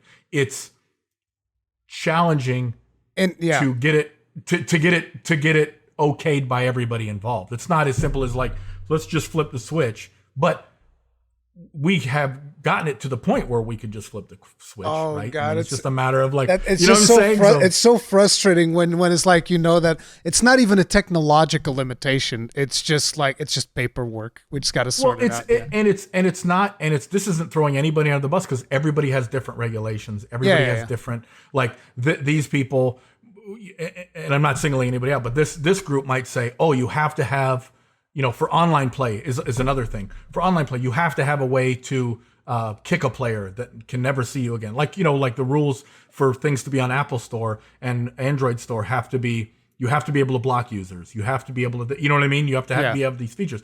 And then another one may have a rule that's like completely different, where it's like, oh, if you have voice chat, for example, I'm not saying we have voice chat, but I'm saying if you had voice chat, you have to have the microphone come up, or you have to have the speaker come up. And the other people go, oh, well, we don't care about that. So that's two different features that you have to add for two separate things. Now, of course, you have to add that to the whole game, but I'm just saying, like, okay, well, what are their rules? What are their rules? What are the rules? And and then of course you have to test it and you have to make sure everything works. But we would love to do that. There's nothing that's saying that we can't do it, other than, like you said, paperwork, so to speak, right? Yeah. It's not. So we would love to do that kind of thing. We'd love to do all the things that people talk about, like loadouts. Loadouts. We need loadouts so bad. Trust me. Like, and this goes back to the size of the studio that we talked about earlier. We want to do all of the features that people talk about. And when we play the game, we are also game players. I have 300 hours in Remnant retail, or 350 hours in Remnant 2 retail. Like, I played the game. And for people that don't know that term, because there's a lot of people that like Remnant retail who care. It's like, because as a developer, Ben has probably played development builds probably for thousands of hours. So it's like when he says 300 retail, that's like 300 hours just on the version that you're playing. But he's played so all the same issues, all of the same frustrations, all of the same everything. And it's one of the sad things is I never get to see Remnant as a player. Like, I wish somebody made a Remnant game. I can never experience Remnant because I know the solution to every puzzle. I know every weapon inside and out because I balanced all of them. I know every ring inside and out. I can never experience, but the game is still fun to me, so I play it. But like in development, people are like, "Oh, we need loadouts. We need loadouts. We need loadouts." And I'm like, "Agreed. Oh, I agree with you too. Oh, yep. I agree with you." But again, we don't have 400 people. We don't have 1,000 people. Like, we have like let's get 10 people working on loadouts. It's like, you mean a fourth of our team just working on this one feature? Think about it. Think about it like this. Okay, it has to be designed first. Like, not everything in the world, unless it just appeared a certain way, has been designed. The chair that you're sitting in has the design. Yep. The pencil that you used to write shit, somebody designed it. It just didn't appear. Somebody had to think it up, right? So you go, okay, how is it going to work? Okay, cool. Who's going to code it? Okay, cool. That's a different person. Who's going to skin it, the UI? Okay, cool. Who's going to play test it, right? Who's going to put it through its paces? Like, oh, it's not just flip a switch and now you have loadouts. We had working loadouts a while ago, right? But it didn't have the UI. It didn't have the testing. It didn't have the so like you have a console command. Basically, no. We had programmer art. You could just bring it up and go, oh, it saves all your stuff. But like it. But there's so many other things that people aren't just aware of. And that's not their fault, right? But it is hard to sit on this side and go, yeah, we know. we know. We want it to, you know what I mean? Like, of course. Like, we have the same frustrations as you. And so we're like, well, what's the quick thing that we can do? Oh, we can make it so you can favorite items. So at least your favorite items will appear, because that took 5 minutes. Yeah. It just sorted stuff. That was easy. But it's like, that's not good enough. And we're like, hey, we didn't have loadouts on Remnant 1. Let's make Remnant 2 that has 4 times as many items and not have loadouts. And we're like, well, we know we need them, but we'll get to it, So yeah, we want to do all that stuff. There's something that I really appreciate about what you've done, which is something that I've discussed about other games wherein there's an importance of convenience in a lot of features in a video game, but there can be a time where I feel like convenience becomes a little bit of a negative. So one of the things that you guys did in Remnant 2 is there is friendly fire in the game. And I know that I had a lot of people, like they'd be in my chat and they'd be like, I love this game, but I can't deal with friendly fire. Friendly fire is so bad. I hate it. I abhor it. And meanwhile, there's me, which is like, I hope they never get rid of friendly fire. I think it's such an important thing to have friendly fire. So like, how did you guys come up on that decision specifically? Well, I didn't make this decision, and that's not to say I'm against it, because I love it. I think it was just because you're making a shooting game, and if you're in the line of fire, we're just like, hey, look, you're going to take some damage. Like, you only take 25% friendly fire on the lower difficulties, on the lowest difficulty, and then it goes up 25% each time. So on Apocalypse, you take 100%. We're like, okay, that's a little extreme. We may adjust that a little bit, because it is crazy when you shoot a gun that does, even like 100 damage and it kills everybody. You're like, that's pretty rough. Like, listen, I've gotten hit by the Star Shot Ultimate and died. Oh, from a friend. How many times have you killed yourself with Star Shot? Yeah, exactly. No, but it's like, I think that is important, because I think that is what makes stories, right? You're with your friends, you're playing a video game, and here's a story. Like, what happened to my friend? The other one of my friends was aiming with a bow, and somehow the other friend got in the line of fire, shot in the head, dead, one shot. Oops, too bad. Well, but it's hilarious. We agree. Like, we like the concept of water cooler moments where you're like, my God, we were going to kill this boss, but then this elite jumped in or something and he star shotted it, but he killed all the team except himself, and he had his res left. He rezzed us, but he rezzed, and then he died right after he rezzed us. Yeah. And then he used his alchemist thing and rezzed both people. We killed the boss with 1 second. It just creates these weird stories. So we love it, but we also want to allow people to opt into it. So that's why we added the handler trait, kinship. And we may buff that a little bit so you can opt into it. We may add a ring that says, if you wear this ring, you're giving up 1/4 of your ring slots. You take way less friendly fire damage, blah, blah, blah. Stuff like that. So I don't think we're ever going to get rid of it, because it just creates too many funny things. Yeah. Like to me, it just became that much better to be a handler, because I like the grenade launcher. I forget the name of it, but I like... Yeah, Meridian. I love that thing. And so I'm always blasting my friends and they get staggered, but at least they don't take that much damage. So it's like, look, it's just a little bit of stagger. All right, you'll be fine. Don't worry about it. Yeah. And it's funny because if they have kinship and you have kinship, they take even less damage, right? Yeah. But a lot of people are like, I don't want to waste my exactly traits for this. And I'm like, okay, well, that's too bad. Now you're going to take more damage. Yeah, exactly. So, but it's like, that way I can go like, no, I'm justified in using this grenade launcher because I'm not dealing that much damage. You're fine. Don't worry about it. Yep. Totally understand. But yeah, we like weird stories like that to pop up in gameplay where we're like, well, I didn't expect that. Like, we have affixes on aberrations where they like teleport you and you're like, is he supposed to teleport up here and get me? Because I was trying to exploit him, but then he teleported to the top of the staircase and knocked me off.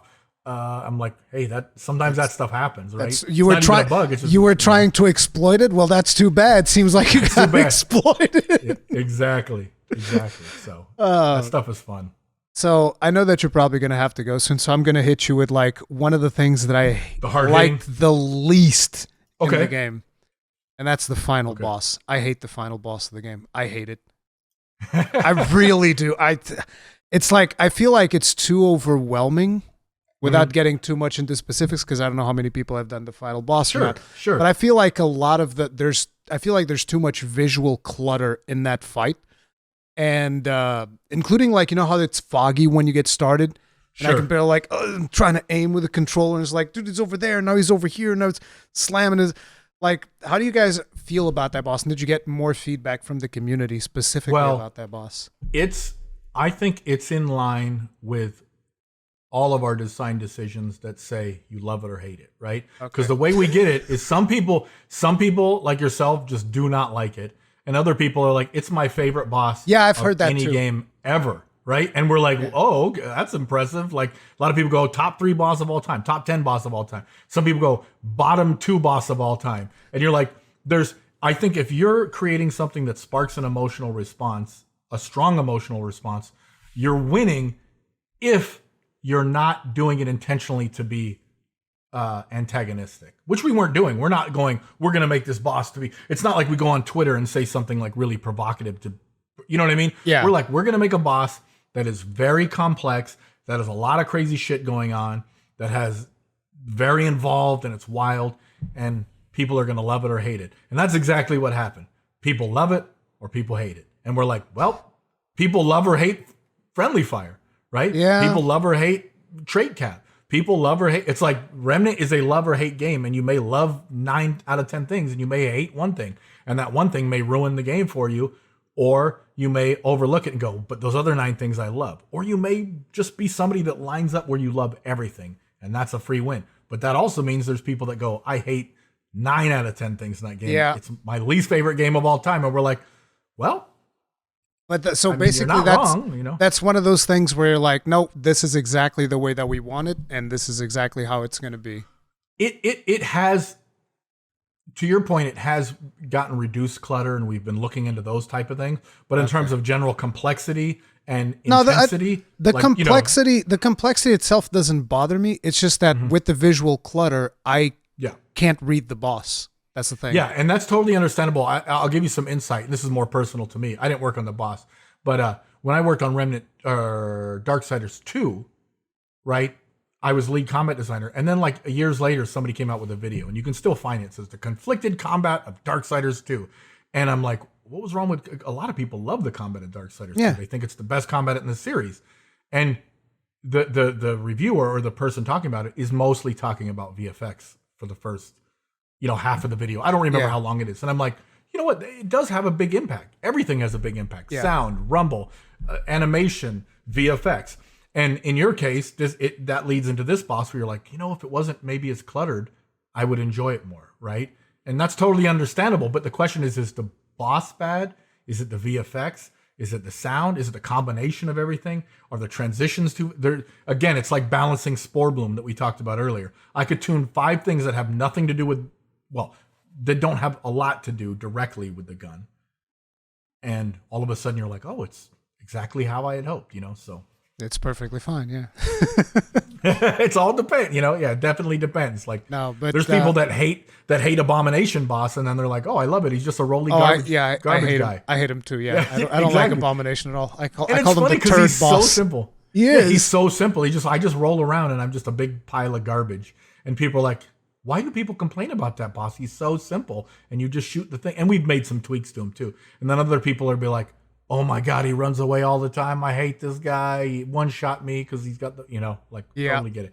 But again, I wouldn't say we set out to make love or hate mechanics, but we do lean into it to where we say, look, we understand some people won't like this. And yeah, I think it's important to do that, because I do feel like a lot of times there are these games that come out and the developers, you can tell that they're going like, oh, we want to make sure that we please as many people as possible. And then the end result of that is sometimes like, oh, you're just not pleasing anyone because it's just this super generic thing. And I feel that it is important to just be like, no, we're putting our foot in the sand. This is what this boss is. It is what it is. You like it, you don't like it, too bad. Yeah, and there's at no point where the boss designer is like, ha ha ha, F the player. Got him. Nobody's trying to do that, but they're not compromising on their vision in the sense of, they'll compromise when it comes to like, okay, this attack is unfair, or the transition is a little crazy, or the damage is a little too high. But I mean, in general, we're going to make a complex boss. You're going to have to really learn it. You're going to have to sit down and learn it. And it is the last biome in Remnant 2 is an upgrade in difficulty.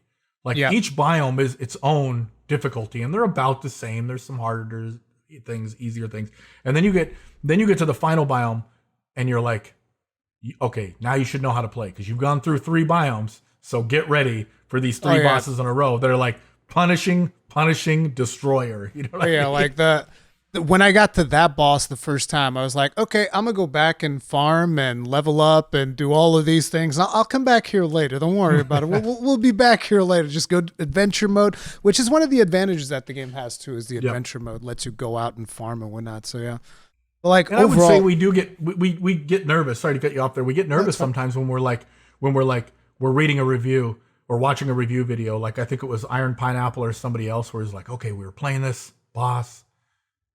We got through it in the first part in like 20 minutes, 25 minutes. And then this happened. And we're like, oh my God, I hope he doesn't hate it. I hope he doesn't hate it. And he's like, we spent 2 hours on this boss. And I'm like, oh my God. And then he's like, at the end, he's like, it's one of my favorite bosses ever. We're like, oh my God, okay. Whew. And then, there's some people like maybe you'll make a video where you're like, oh, I loved everything about Remnant except this part. And the boss was my least favorite boss of all time. And then your fans, which align with your interest, might be like, yeah, I do agree. Like you're sensitive. Somebody that, you know what I mean? So luckily, because I personally try to like engage with people that don't agree with me, unless they're being like disrespectful or whatever. Sure. I try to take on all points of view. So I end up with an audience that often does not agree with what I have to say, which is good. Because like it keeps you grounded instead of just having like an echo chamber. And I think that's good. I don't want to look at I don't want to watch videos where people just agree with all of my design decisions. Like if I forced something in there and I go, well, we're not going to do armor sets because people just wanted to do fashion and it was limiting and we stuck with it. And then people are like, I love it. It's the best decision ever. Like that doesn't, help. I want to know why people don't like it. Oh, well, I feel it's less Friday because X, Y, and Z. I can see the argument. If they're respectful, I can see the argument for not doing it. I wish it was like this. I'm like, okay, well, that's fair. Well, like the Spore Bloom example, can I make some adjustment in a way where it benefits both parties with a solution they may not have thought of? Yeah. You know what I mean? Where it's not just, I don't want to say kowtowing to them, but I'm like, we're not going to do this part. What if we did this? And then they look at it and they go, hey, that's not bad. I'm like, hey, we both get what we want in a way, right? Yeah. So. But yeah, I just have to say, like, Remnant 2 was really surprising, and you guys did a fantastic job, and I'm very curious to see what comes with DLCs and stuff like that. Well, definitely appreciate that. I'm sorry, getting distracted because people are spamming me now. They're like, you're supposed to be done a while. I'm like, I'm sorry, it's my fault. No, it's my fault because I had to push it back a half an hour. I totally understand. Like, we definitely appreciate, well, first of all, the fans. We got a lot of fans, new fans too. We appreciate the intense amount of passion that people have for the game, and that goes both ways. Like the heavy negative feedback is actually very helpful to us. I know people say that, but it's very true, because when somebody says, I don't like this thing, we look at it and go, well, how can we fix that, right? What can we address that still fits within our design principles? Like we could have a ton of people that come out and go, I hate friendly fire, it's the dumbest thing ever. And that might be something we don't compromise on. But there might be something else where we go, oh, maybe there is a compromise here, right? So we appreciate that. Moving forward, we're just going to keep addressing the issues people have, but also giving them things that they didn't know they wanted, which we hope they enjoy. Like the famous quote, which I'm going to misquote from Henry Ford, is like, if I ask people what they want a faster horse. You know what I'm saying? Like, he made the cars, but he's like, if I asked them what they want, they'd say, I just want a faster horse. They didn't know they wanted a car because they didn't know what a car was. Now, I'm not saying our audiences these days are way more intelligent than, especially as a group, than we could ever be individually, right? But we have a path we want to go down, and then we go, okay, well, what are these players really asking for? In some cases, it may be as simple as, give us loadouts, and we're like, okay, we got you. That's cut or dry. Yes or no, we got you covered. But somebody might say, I don't like friendly fire. And then we say, well, how can we address that without not getting rid of friendly fire, right? Yeah. And so my whole point on that is, like, we just appreciate the response that people have given. We appreciate that we have passionate fans on both sides of the table. And we're just going to keep moving forward, making new stuff for people to do. new stuff for people to love, new stuff for people to hate, maybe, you know, because you can't please everybody. But we want to create Remnant fans, right? When it comes to that stuff, I think one of the worst things that you can have as a response is indifference. Like, right, if somebody just doesn't care, then it's like, well, I'd rather get some negative feedback because at least then I'll understand, okay, this is why I didn't like it. Okay. But if people don't care enough about the product, it just means that, okay, maybe it's not that good because they just don't care about it. It's kind of the same thing in videos and comments and stuff like that. Yeah. That's what I'm saying. As long as you have a passionate response and we're not if you're not going out intentional, it is also important to just like, also be respectful, right? It's not like, of course, screw everybody, I hate you all, you should die. Of course, like, of course. And I get in trouble sometimes. Not in trouble, but I get some heat when I was on Discord and people are like, oh, the game is too hard and Apocalypse. I'm like, dude, Apocalypse literally says good luck. Exactly. It says good luck. It doesn't say anything. I'm like, if we ever add another difficulty, I'm going to make a double pop-up that says, don't play on this difficulty. It's too hard. It's cheap. You're going to die. You're going to hate it. Do you want to continue? Yes. And then another pop-up comes. Are you sure? Type your name. If you're, you know what I'm saying? Like, you cannot post. You promise not to post on the internet. Yeah. Obviously, that's a tongue-in-cheek joke. Yeah. But it's just funny. Like that level of passion. It creates those situations where I get in trouble, where I was commenting on Apocalypse. I'm like, look, it's not called 3 orange slices in our participation mode, right? There's no 3 orange slices in our participation. You can't do that because you're associated with the game. Yeah, but I said it on Discord because it's more of a friendly forum. Yeah. But it gets posted on Reddit, and then Reddit is farmed by the content bots, and it says game developer says we don't care. Yeah, it's not game developer says get good. but it's funny to see the tweets and the comments where people are like, wait, so you played the game on the hardest difficulty and you're complaining it's too hard? Yeah, I'm like, yes, go community, we love you, keep going, right? Now I understand where people are coming from, but a lot of the times it's tongue in cheek where I'm just making a joke, but you got to be careful. So. Yeah, anyway. It's rough. But anyways, I'm gonna let you go because I'm sure you're getting like a ton of messages. Thank you very much for making the time. I really appreciate it. And of course. I'm looking forward to what you guys are coming up with next. I'm only sad it came a little late because, you know, sad in the way that there's 10,000 amazing games that we're all trying to play at the same time. But, you know, maybe in the future, if you're ever interested and we have some new stuff coming out, hit me up again. I'm always available and love talking about Remnant. I'm going to be pestering you nonstop until I'm okay. Stop messaging me. This is too much. Hey, no problem on my end. I love talking about Remnant. And that's kind of why they like gave me the job unofficially of like, hey, talk about Remnant some more. And I'm like, okay, that's right up my alley. So, but yeah, appreciate the opportunity to answer some of your questions and maybe give some insight to people. And, you know, in the future, just hit me up. Okay. Well, guys, thank you all very much for watching. If you guys enjoyed this episode of Kast, hit the like button, subscribe bell, notification icon, all that jazz. And we'll see you guys in the next one. Stay strong, stay safe. Peace out.